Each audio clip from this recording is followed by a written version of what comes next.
Voici la première partie de 3 de l'enregistrement portant sur les entendeurs de voix. Bonne écoute.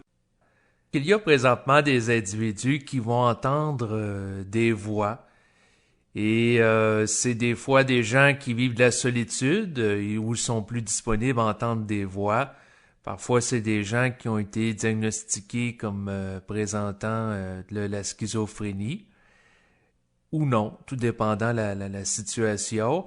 À l'époque actuelle, tranquillement, le domaine de la psychologie, de la psychiatrie, de la relation d'aide est en train de composer avec cette réalité-là d'une manière qui se précise. Il y a notamment l'apparition de groupes d'entendeurs de voix un peu partout dans le monde qui ont une fonction thérapeutique pour aider les individus, dans certains cas, à diminuer les voix qu'ils entendent lorsqu'ils en souffrent, ils ont l'impression d'être victimes de ces voix qu'ils perçoivent, de donner également un sens à leur expérience, d'en maîtriser également là, ce qui se passe par eux-mêmes, donc au lieu d'être dominés par les voix, d'être le maître de ces voix intérieures et apprendre à mieux composer avec celles-ci. Donc, ces groupes peuvent, au niveau thérapeutique, aider les gens à faire face d'une manière de plus en plus adéquate avec ces voix intérieures et de diminuer la souffrance qu'ils peuvent connaître liée au fait qu'ils sont en contact justement là, avec ces voix-là.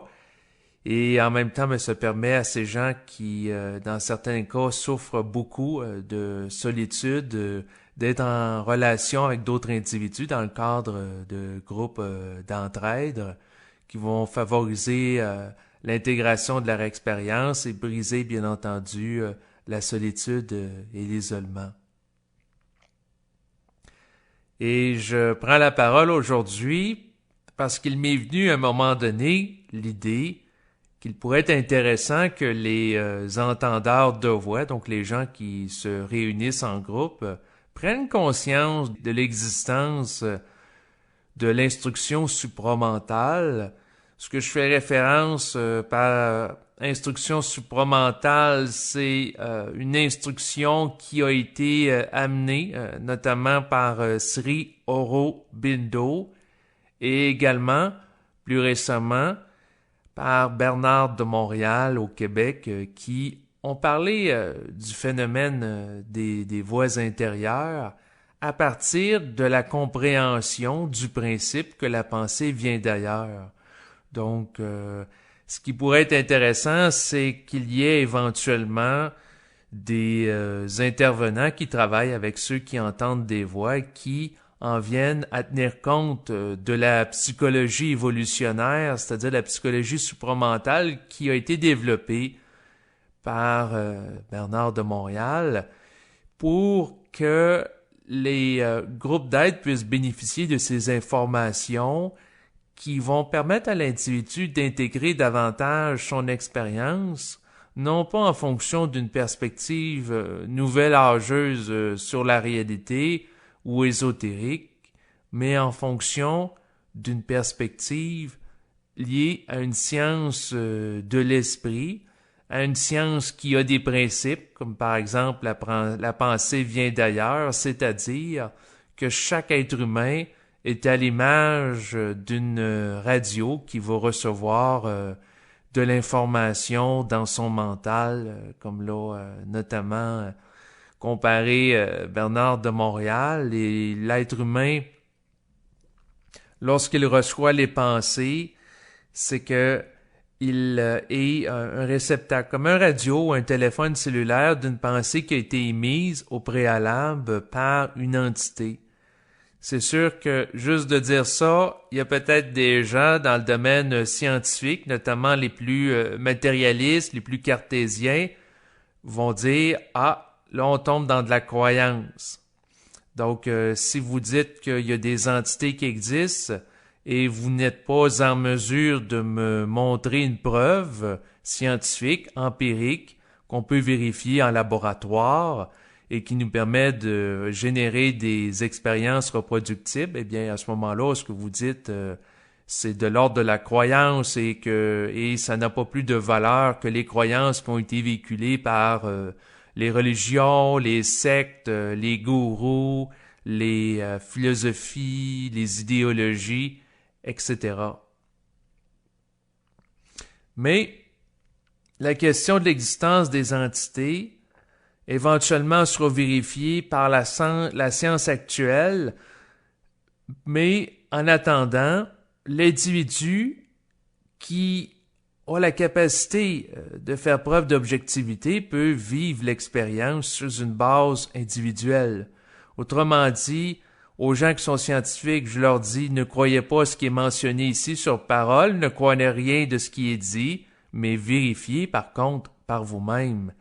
Ayez l'honnêteté intellectuelle, l'objectivité de vous engager dans une démarche qui va faire en sorte que dans votre quotidien, vous allez avoir de la vigilance à l'égard de la pensée qui surgit dans votre esprit. Autrement dit, si vous êtes objectif envers vous-même, vous pouvez constater, par exemple, que lorsque vous dormez la nuit, vous ne décidez pas nécessairement les rêves que vous allez faire. Vous allez être plutôt en position, généralement, de l'individu qui va subir le rêve et la pensée. Donc, à ce moment-là, lorsque vous rêvez, par exemple, vous décidez pas, sciemment, consciemment, de faire un cauchemar, à part si vous êtes masochiste, peut-être, mais en réalité, en général, les gens ne vont pas décider avant de se coucher et dire « Ce soir, là, je vais faire un cauchemar ». En général, ce n'est pas le cas. Mais pourtant, les gens connaissent souvent des cauchemars dans lesquels ils vont se réveiller en sueur froide, en transpirant, avec le cœur qui débat, les mains moites aussi. Et pourtant, ils ne l'ont pas choisi. Donc, leur ego doit réaliser que la pensée vient d'ailleurs. En particulier lorsqu'ils expérimentent le phénomène du rêve où ils subissent des pensées d'horreur. Lorsque quelqu'un fait un cauchemar puis il rêve qu'il se fait démembrer par un tueur en série, en général, les gens, spontanément, ne vont pas choisir de faire un rêve de la sorte. Et c'est pour ça que la pensée est acheminée à l'individu par des entités. C'est sûr que certaines personnes, dans le domaine de la psychologie des profondeurs, vont dire que c'est tout simplement le fruit d'une manifestation de l'inconscient. D'ailleurs, Sigmund Freud avait mentionné que le rêve est la voie d'accès royale à l'inconscient. Mais par rapport à l'inconscient, comment se fait-il que l'inconscient, à un moment donné, va déterminer que l'individu, pendant une nuit donnée, va faire un cauchemar, puis pendant une autre nuit, il n'en fera pas? C'est quand même particulier. Ça veut dire que quelque part, l'inconscient, il y a une intentionnalité qui est là. C'est pas juste du matériel qui est refoulé, qui est associé à des mémoires du passé, qui ressurgit par hasard à un moment donné plutôt qu'un autre. Il y a quelque chose qui s'y rattache et derrière le voile de l'inconscient, c'est tout simplement la présence d'entités. Bien entendu, vous pouvez apporter dans votre vie de tous les jours attention à différents phénomènes qui vont dans ce sens de ce dévoilement de cette réalité qui est occultée à la plupart des êtres humains au moment où je prends la parole au micro. Et pour y arriver, c'est tout simplement de réaliser qu'il peut se présenter dans votre vie des pensées intruses à plusieurs moments de votre journée. Par exemple, vous pouvez être en train de passer la tondeuse, vous regardez l'herbe sur laquelle vous marchez avec la tondeuse et à un moment donné, vous vient en tête l'idée « Ah, je pourrais faire un voyage en Floride ». Pourtant, il n'était pas question de voyage, mais l'idée arrive à vous. Lorsque vous êtes attentif à ce phénomène, vous réalisez que l'idée semble surgir de nulle part. D'ailleurs, ici au Québec, on a une expression dans le langage parlé, dans le langage populaire, dans lequel on va dire « il me vient une idée en tête » ou « j'ai eu un flash ». J'ai eu une idée qui surgit spontanément par rapport à quelque chose qui n'a aucun lien par rapport à l'action présente. Donc, c'est sûr que si, par exemple, la personne est en train de passer la tondeuse dehors et il pense d'aller un peu plus rapidement pour passer la tondeuse, c'est une idée qui est en lien avec le contexte.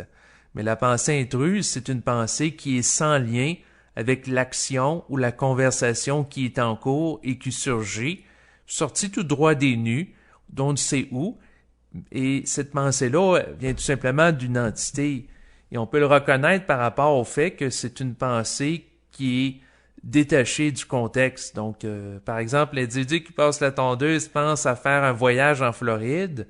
Et lorsque l'individu, un peu plus tard dans sa journée, va rencontrer un conseiller en vente de voyage, eh bien, ils discutent ensemble justement de faire le voyage en Floride. Et dans la conversation, alors qu'ils sont occupés à négocier les prix pour un voyage, donc une information qui est discutée, qui est intellectuelle, qui est demandante, qui demande de la concentration, à un moment donné, sorti de nulle part, vient l'idée que l'individu, il faut qu'il rentre son linge chez lui avant qu'il pleuve. Alors que l'individu est dans une pièce fermée où il n'y a pas de fenêtre, donc aucun lien avec le contexte de l'action. Donc, c'est une pensée qui est hors contexte, d'où l'appellation pensée intruse, qui sert à vous faire réaliser qu'il y a une entité qui a envoyé cette pensée-là. Bien entendu, par rapport à tout ce qui est mentionné ici, ce que je propose aux gens, avant de dire que c'est de la foutaise, l'existence des entités, que tout ça c'est du délire ésotérique, ce que je mentionne aux gens, c'est prenez le temps, pendant au moins quelques jours, peut-être une semaine, un mois, de faire une étude personnelle du phénomène de la pensée et de sa manifestation dans votre vie de tous les jours, avant de dire que tout ça c'est de la foutaise. Donc, autrement dit, ce que je suis en train de vous dire, c'est qu'à défaut de vous présenter une preuve sur le plan matériel, donc un élément que je pourrais vous montrer sur le plan physique, vous pouvez avoir une preuve de l'existence des entités à partir de votre vécu sur une base expérientielle de votre vie. Donc, une preuve scientifique, non pas à partir de la matière, mais à partir de votre expérience de votre vécu dans la vie de tous les jours. À partir de la science de l'esprit, qui est une science qui tient compte que l'être humain est multidimensionnel. L'être humain n'est pas contenu tout simplement dans un corps physique. Et tranquillement, la science va dans ce sens-là, que l'être humain peut être en contact avec d'autres réalités de nature psychique, dont les entités.